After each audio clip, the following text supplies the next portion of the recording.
السلام علی سید الانبیاء والمرسلین وعلی آلہ وصحبہ اجمعین صلاۃ والسلام علیہ سید رسول اللہ وعلی آلہ وصحبہ سید حبیب اللہ۔ حضرت عمر بن احمد خربوتی علیہ رحمہ شاعر قصیدہ بردہ شریف آپ کہتے ہیں کہ یہ جو عشق کی ساتھ طریق رات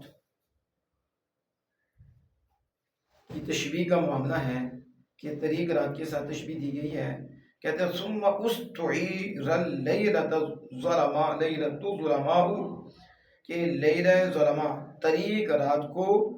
لبدایت عشق کی ابتدا کے لیے ادارہ لایا گیا ہے، یعنی اب عشق کو اس کے ساتھ تشبیہ دے دی گئی ہے تو طریق رات عاشق کی اس سے مراد عاشق کی ابتدا ہے، تو کہتے ہیں طریق رات کو عشق کی ابتدا کے لیے ادارہ لایا گیا ہے، اور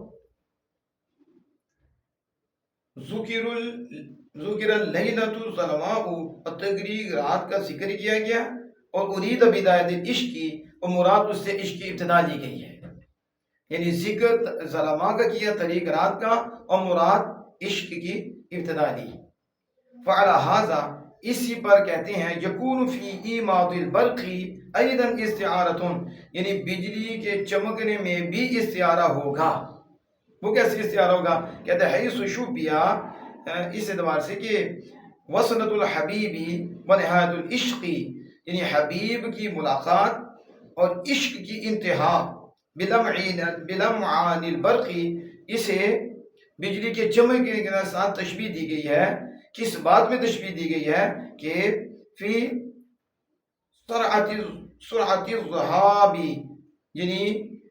تیز جانے میں، جیسے بجلی تیزی سے جاتی ہے اس طرح عاشق کا عشق بھی تیزی سے جاتا ہے، تو اس کے ساتھ تشبیہ دی گئی۔ فکما ان لمعان البرق یذهب سریعا، کہتے ہیں جیسے کہ بجلی کی چمک تیزی سے جاتی ہے، یوں ہی الوصلۃ اذا تقرر فی موضعہ، جب حبیب کی ملاقات اس کی جگہ میں پختہ ہو جاتی ہے تو پیش عاشق متی وصل معشوقہ، جب اپنے وہ محبوب سے ملتا ہے تو لا یبقی فی دنیا، پھر وہ بھی دنیا میں باقی نہیں رہتا، بل یذهب سریعا، بلکہ وہ بھی تیزی سے چلا جاتا ہے۔ تو یہ جو ہے آپ نے اس کی تشبیہ کو بیان فرمایا، واللہ تعالی اعلم۔